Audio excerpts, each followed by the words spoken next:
New Zealand sells you a very particular postcard. The ferry crossing Cook Strait at dawn, mist still sitting low on the hills either side. Sheep on a green slope that looks painted on, too tidy to be real. A guide in Rotorua explaining the haka to a coachload of tourists who will be gone by lunchtime. Back on the bus before the steam from the geothermal pools has even settled. Milford Sound photographed from the exact same car park pull-off as everyone else, under the exact same grey cloud.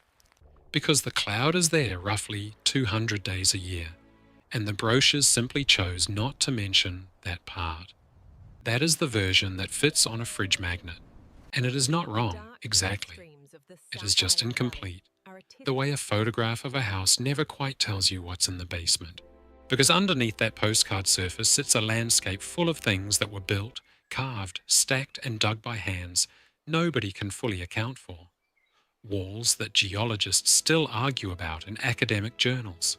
Storage pits engineered with a precision that predates the tools we assume were used to lay them out. Tunnels older than the wars they are officially supposed to have been built for. Yet with fortifications so far ahead of their time that the empire trying to take them simply couldn't explain the defeat afterward. Structures the official record explains in a single tidy paragraph, when anyone who actually walks out to see them can tell the paragraph clearly isn't the whole story. Today, I want to take you to 13 of them, spread across both islands and out into the Pacific beyond. Some you have driven past 100 times without knowing what was under your feet. Some you are not meant to find easily, and a few of them, honestly, nobody has properly gone looking for yet. Go on, subscribe, and I'll tell you the whole story. Number 13. The Kaimanawa Wall. Deep in the Kaimanawa Forest Park, south of Taupō, North Island, in country so remote that most Aucklanders couldn't point to it on a map. It was found by a bushwalker in 1996, more or less by accident, and photographed as a stack of enormous, roughly rectangular stone blocks running in a straight, level course for several meters, looking for all the world like the exposed foundation course of a cyclopean fortification wall. The photographs made the national papers within weeks, and for a brief stretch of the mid-90s, New Zealand had its own version of a lost city story. Land information.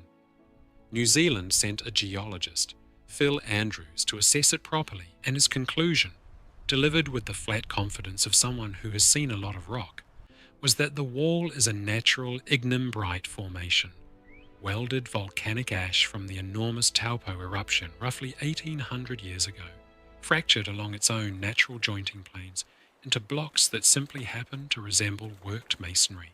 The official position stated, in effect, nothing to see here. Geology does this on its own sometimes, and yet the joint lines on close inspection are unusually consistent in width, the corners unusually square for a fracture pattern, and the people who found it originally still maintain that nowhere else in the central plateau, where the same volcanic ash sheet covers hundreds of square kilometres, does the natural jointing produce quite this geometry. Most professional geologists who have since visited agree with the original ruling. A handful of independent researchers do not, and in nearly 30 years, nobody has ever secured funding for the kind of detailed structural survey that could settle the question once and for all. The wall sits out there right now, half buried in beech forest, visited by almost nobody, waiting for someone with better instruments than a field geologist working alone in 1996. It has become, over the years, a strange kind of local shorthand. Mention the Kaimanawa Wall to most Taupō locals, and you'll get a knowing half smile. The sense of a story that everyone half believes, and nobody wants to fully commit to either way. That, in a small way, is the pattern this whole video keeps returning to. A country that would rather let a question sit unresolved in the bush than spend the money to actually close it. Number 12. Beneath Albert Park in central Auckland run tunnels that most people assume are simply World War II air raid shelters, and on paper that is exactly what they are. Excavated hurriedly in 1941 and 1942 as the Pacific War made an attack on Auckland feel suddenly uncomfortably plausible, with hundreds of civilians expected to be able to shelter underground within minutes of a siren. But when Auckland City Council engineers mapped the full network in the 1990s, largely for public safety reasons rather than historical curiosity, they found sections of tunnel that did not match the 1940s construction plans at all. Older brickwork, narrower bores running in directions the wartime shelters were never designed to go. Some of that discrepancy has a clean explanation: a separate set of Victorian-era stormwater and access tunnels, dug decades before the war for entirely mundane drainage reasons, which the council has confirmed exist and has partially documented. But not all of the discrepancy lines up that neatly, and there are stretches of the combined network that remain, to this day, unmapped, sealed, and simply absent from any official plan the council will show you. The Department of Conservation and Heritage New Zealand have never fully reconciled the wartime system and the Victorian system into a single confirmed map. A tunnel network sits directly beneath one of the busiest parks in the country, underneath thousands of people walking across the grass above it every single day. And nobody in an official capacity can currently tell you with total confidence where every metre of it actually goes. Number 11. The Wairere Boulders, in a remote steep-sided valley near Kohukohu in the far north, a place so quiet that until 2005 almost nobody outside the immediate district knew it existed. These are basalt formations, dozens of them scattered through a stream bed, with vertical fluting so regular and so deep that it looks at first glance unmistakably machine-cut.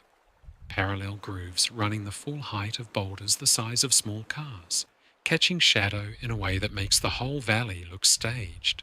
Geologists explain them as the product of slightly acidic rainwater slowly dissolving the basalt along natural lines of weakness over an estimated 40,000 years. A genuinely rare geological process documented in only a small number of places on Earth. The scientific explanation is solid and well supported. What keeps people talking, long after they've read the sign, is the sheer improbability of standing in that stream bed and looking up at stone that reads, instinctively as tooled rather than dissolved, in a valley with almost no recorded human presence before the land was opened to walkers. Local iwi have held the site with quiet respect rather than mystical claims, treating it as a taonga of the Wenua rather than a puzzle to be cracked open for tourists.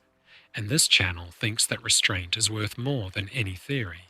Whether the boulders are simply a scientific answer that feels too strange to accept, or a strange thing that genuinely has a perfectly ordinary answer, depends a great deal on how long you're willing to stand there in the cold water and just look. Number 10. Anaura Bay, on the east coast near Gisborne, where terraced storage pits are cut directly into the hillside, once used to keep Kūmara dry and viable through the winter months for some of the earliest confirmed Maori settlements in the country. Archaeologists date the pits to roughly the 14th century, not long after the first waka arrived from Central East Polynesia, which makes them among the oldest agricultural engineering yet confirmed anywhere in New Zealand. What separates Anaura from 100 similar sites elsewhere is the drainage gradient, cut with a precision that modern engineers who have surveyed the terraces say would still function correctly today, keeping stored Kūmara dry through a wet coastal winter without a single levelling instrument used to lay it out. The official record credits generations of accumulated Polynesian agricultural knowledge, refined and adapted quickly to a colder climate than the tropical islands most of the settlers had left behind. And that explanation is almost certainly correct, which is itself remarkable enough to sit with for a moment. What nobody has ever fully accounted for is how fast that level of precision appears in the archaeological record. Within a handful of generations of first landfall, the crude trial and error phase you'd expect to see in the layers below simply isn't there. Either the knowledge arrived essentially complete, carried whole across thousands of kilometres of open ocean in the heads of the people who sailed here, or there is an entire earlier chapter of failure and adjustment that has never once turned up in the ground. Standing at Anaura Bay today, with the pits still visible as shallow depressions in grass that tourists walk straight past on their way to the beach, it's worth remembering that this was one of the very first places in the country James Cook's Endeavour anchored off in October 1769. which means the precision in the ground beneath those tourists' feet predates the country's written colonial history by 400 years, and was already old news to the people living there when the first European ship came into view. Number 9. Puketutu Island, sitting in the Manukau Harbour on Auckland's southern edge, an old volcanic cone whose slopes are carved into pā terracing so extensive that from the air it looks almost like contour farming, ring after ring cut into the hillside. The Department of Conservation and local iwi authorities date the earthworks to pre-European occupation. Defensive terraces built to house and protect a population large enough to need serious layered fortification against raiding parties from rival hapu. The scale of earth moved, using nothing but wood and coordinated human labour over what would have been years, runs into the tens of thousands of cubic metres by conservative estimates. An amount of soil that, moved by hand, represents an almost unimaginable commitment of communal effort for a single defensive position. The official position treats this as standard, well-understood PA construction, and in most respects it genuinely is. What draws quieter, more careful attention from a small number of archaeologists is a set of terrace alignments on the northern face that don't correspond to any obvious defensive logic at all. Angles that appear to track solstice sunrise points rather than sight lines against an approaching enemy canoe. Some researchers argue this points to a dual-purpose site, part fortification and part calendar, a place where defence and the marking of the seasons were never really separate concerns. That claim remains contested, and even the iwi authorities who hold Mana Wenua over the site have been careful not to overstate it publicly. But the terraces are there, cut into a volcanic cone in the middle of a working modern harbour. Container ships passing within sight of it every day, and they still catch the sun exactly where someone 700 years ago once decided they should. That's the North Island covered from Auckland's back door out to the east coast. But the strangest stonework in this country doesn't stay on one island, and if you think that's unsettling, wait until we get down to the goldfields, because the South Island keeps its own secrets in stone just as carefully. Number 8.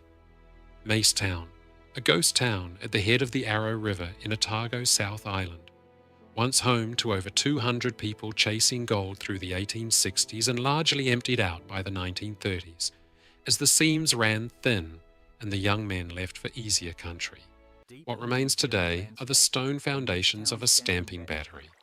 The heavy machinery once used to crush quartz rock and extract gold from it, built directly into the hillside, with retaining walls so precisely fitted that they have survived well over a century of brutal Otago winters, frost heave and flood, without mortar failure or serious slippage. The Department of Conservation, which now manages the site as a protected heritage reserve, credits the skill of Cornish and Welsh stonemasons, who brought old-world dry stone techniques to a goldfield most people assume was thrown together in a hurry by amateur prospectors, with no engineering background at all. That explanation accounts well enough for the walls. It accounts less convincingly for a water channel cut directly into solid bedrock nearby, diverting the Arrow River's flow with a fall calculated so exactly that the battery could run at a steady, consistent speed, regardless of the river's own natural rise and fall through the seasons. A piece of applied hydraulic engineering that several mining historians describe as more sophisticated than anything else documented on a New Zealand goldfield from that decade. A researcher named Bill Reed spent 27 years combing through the tunnels and workings of the wider Skippers and Macetown district, publishing detailed notes on almost every structure in the valley. And even he, by his own admission late in his life, never found a satisfying written record of who actually designed that channel, or where exactly they had learned to do it before they arrived in this country. Macetown itself was fully abandoned by the 1930s, its last resident reportedly a woman named Elizabeth Jane Bennett, who stayed on for years after everyone else had walked out. And today the whole valley is accessible only by a rough four-wheel drive track or on foot, which means most of what's left has simply been sitting there, undisturbed since the last stamping battery fell silent for good. Number 7. Ship Creek, on the wild, exposed coast of South Westland, where a violent storm periodically strips back the sand to reveal something that looks, for a brief window of days or weeks, like the ruins of an ancient forest, hundreds of tree stumps standing rooted and upright exactly where they grew, now sitting fully exposed on an open beach facing straight into the Tasman Sea. Geologists date this petrified swamp forest to somewhere in the last several hundred years, killed and buried rapidly by a combination of rising sea level and coastal erosion, then preserved almost perfectly in oxygen-starved sand until the next major storm strips the covering away again and lets the light back in. That part of the story is well understood and not seriously disputed by anyone who studies the coastline. What continues to unsettle nearly every visitor who walks out onto that beach at low tide is the sheer wrongness of the scene in front of them. A complete forest floor, root systems and all, sitting below the ordinary surf line of a working ocean beach, as though the coastline simply gave up and walked backward over an entire living ecosystem within the span of perhaps 2 or 3 human lifetimes. The Department of Conservation posts interpretive signage acknowledging the geological explanation in full, and yet even the rangers who work that stretch of coast, people who have seen it dozens of times, describe the same reaction every single visitor has when they first step onto that sand. It does not look old enough to be there, and yet everyone standing there knows for certain that it is. Number 6. The Moeraki Boulders, scattered in loose clusters along Kekauhea Beach on the Otago coast, are spherical stones, some more than 2 meters across, that look, without any exaggeration at all, like enormous stone eggs washed up in careless rows along the tide line. Geologists classify them as septarian concretions, formed on an ancient seafloor around 60 million years ago as minerals crystallized slowly outward from a central core, later revealed as the softer surrounding mudstone eroded away around them over millions of years and left the harder cores sitting exposed on the modern beach. Local Maori tradition offers a different, equally precise account of the same stones, that they are the remains of gourds, Kūmara, and eel baskets washed ashore from the wreck of the great voyaging canoe Arai Te Uru, a story that ties the boulders directly into the tribal history and waka papa of the surrounding area, and is treated by Ngāi Tahu, entirely rightly, as a legitimate account of the past rather than folklore, to be politely set aside in favour of the geological version. The two explanations don't really compete with one another so much as sit side by side, one scientific and one genealogical, each answering a different question about the very same stones on the very same beach.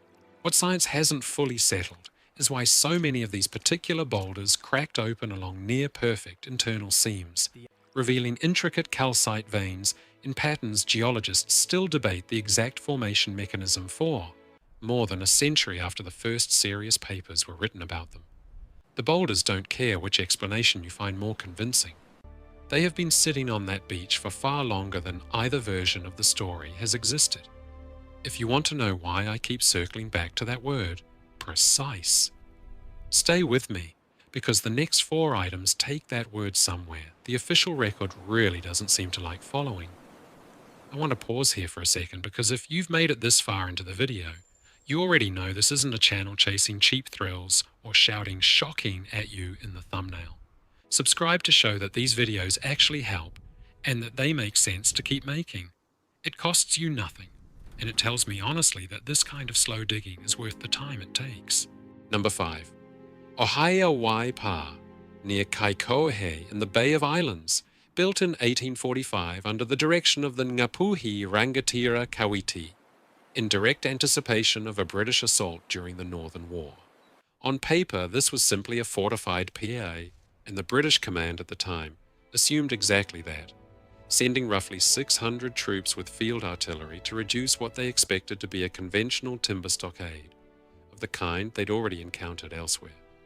What they found instead was a structure engineered, quite deliberately, to absorb and defeat cannon fire, a double palisade with a shock-absorbing layer of packed flax and earth between the outer and inner walls, angled bastions positioned to give defenders overlapping fields of fire across the approach, and firing trenches sunk well below ground level, so the defenders inside were almost entirely untouchable during the bombardment that preceded the assault.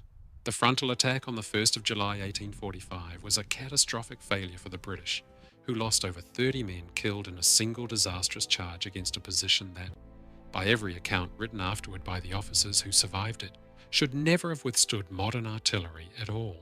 Military historians now regard Ōhaeawai as one of the earliest known examples anywhere in the world of trench and bunker defensive design, predating similar innovations in European warfare by several decades.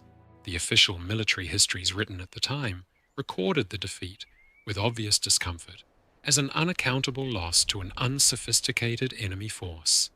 That word, reread today against the engineering it was describing, has aged very badly indeed.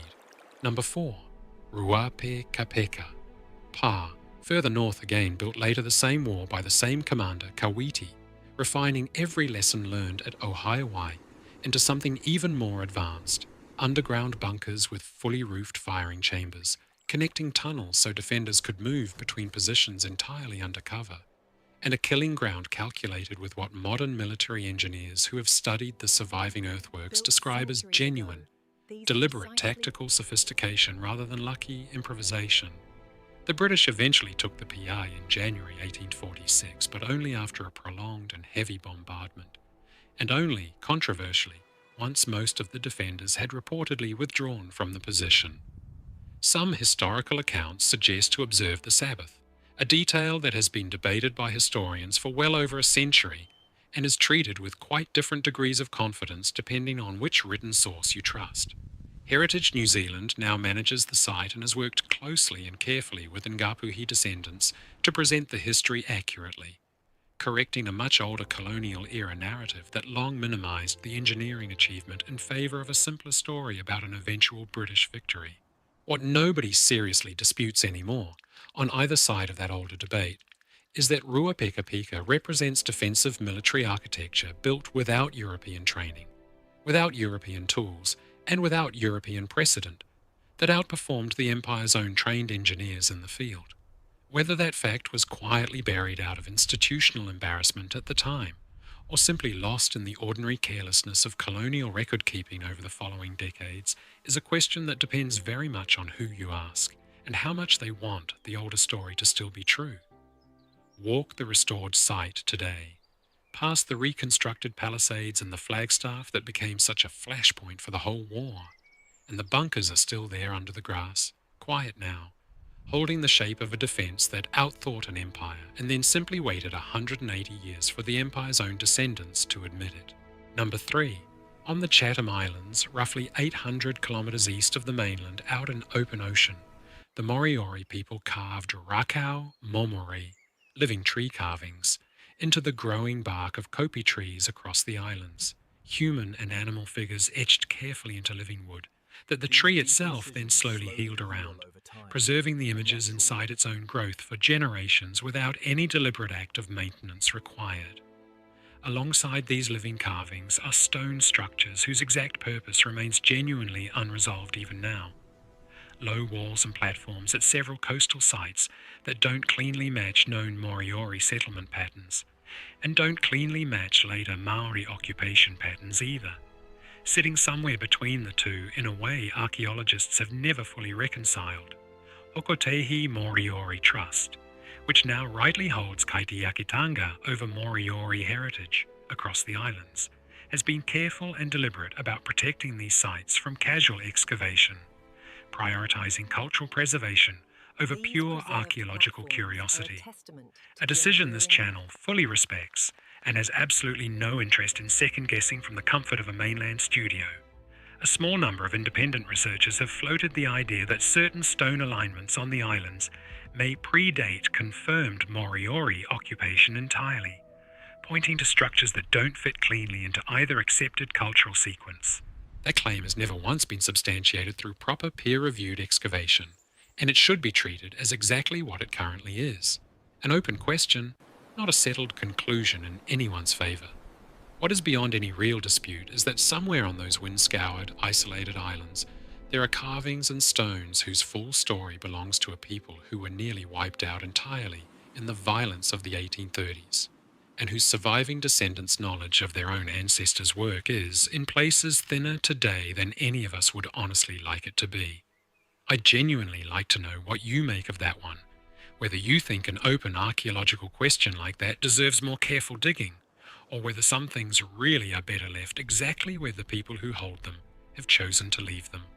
Tell me why in the comments, either way. Number 2. Scattered across parts of inland Canterbury and North Otago, South Island, are alignments of stone that a small number of independent researchers have long attributed to a proposed pre-Maori Waitaha culture. Rows and cairns they claim show deliberate, careful astronomical alignment far older than any confirmed Maori settlement in the country. Mainstream archaeology, including detailed published work from researchers at the University of Otago, rejects this framing outright, pointing out that no verified pre-Maori human presence has ever been established anywhere in the New Zealand archaeological record, and that the stone features in question are far more plausibly explained either as natural glacial deposits left behind by retreating ice, or as later Maori boundary and resource markers laid down for entirely practical reasons. This is a genuinely contested area of local history, and it deserves to be presented as one rather than settled in either direction for the sake of a tidy conclusion. On one side sits the accumulated weight of dated, peer-reviewed archaeological evidence supporting Polynesian settlement as the first and only confirmed human arrival in these islands. On the other cites a persistent, largely non-academic tradition, insisting the real story is older and has been deliberately suppressed or simply overlooked by an institutional archaeology unwilling to revisit its own assumptions. I am not going to tell you which version is correct, because the honest, unglamorous answer is that the evidence overwhelmingly favours the mainstream position, while the alternative theory survives mostly on conviction and pattern matching rather than dated material evidence. But the stones themselves are entirely real. They sit exactly where they sit regardless of who's arguing about them, and people keep walking out into those paddocks to look at them regardless of which side of that old argument happens to be winning this decade. It's number 1. Beneath the waters of Kaipara Harbour, northwest of Auckland, at exceptionally low tides just a few times a year, locals have long reported seeing the remains of an ancient forest submerged in the harbour bed. Kauri stumps still standing upright in formation, some appearing, according to a handful of informal surveys conducted over the decades by fishermen and local historians rather than trained archaeologists, to sit in unnaturally straight rows, rather than the random scatter you would expect from a forest, simply drowned in place by rising water. The Department of Conservation and university researchers who have examined limited sections of the site confirm that the forest itself is entirely real and genuinely ancient, submerged gradually as sea levels rose after the last ice age, thousands of years before anyone was here to record it happening. What has never been properly resolved is the row pattern some experienced observers insist they have seen with their own eyes at the lowest tides, whether it is simply an optical illusion created by tidal channels cutting straight lines through the mud over time, or something closer to a deliberate arrangement made by people who lived along that coastline long enough ago to have shaped the landscape themselves before the water finally closed back over it. No full, properly funded survey of the submerged forest has ever been carried out to the standard modern archaeology would actually require. It remains, quite literally, one of the largest genuinely unexamined sites anywhere in the country, sitting under brown harbour water barely an hour's drive from the nation's biggest city, visible for only a few precious minutes at the very lowest tides of the entire year. The forest is there, the rows may or may not be. Nobody with the funding, the mandate, or frankly the patience to find out has ever actually gone looking properly. And every year that passes without anyone doing so, the tide simply closes back over the question and asks it again the next time the water drops low enough to see. There is something almost fitting about ending here, on a site nobody can even reach most days of the year. A mystery that isn't hidden behind a locked gate or a Department of Conservation sign, just hidden behind the ordinary, indifferent rhythm of the moon and the tide, which has never once cared whether we were ready to look. So that's 13. Walls that shouldn't be natural, and almost certainly are. Pā that shouldn't have worked against modern artillery and somehow did. Twice. against an empire that had never lost that way before. A forest that shouldn't still be standing after everything the sea has done to that coastline and simply refuses to lie all the way down. Storage pits engineered by people barely a few generations off the canoe, with a precision that took European surveyors centuries longer to formalize into instruments.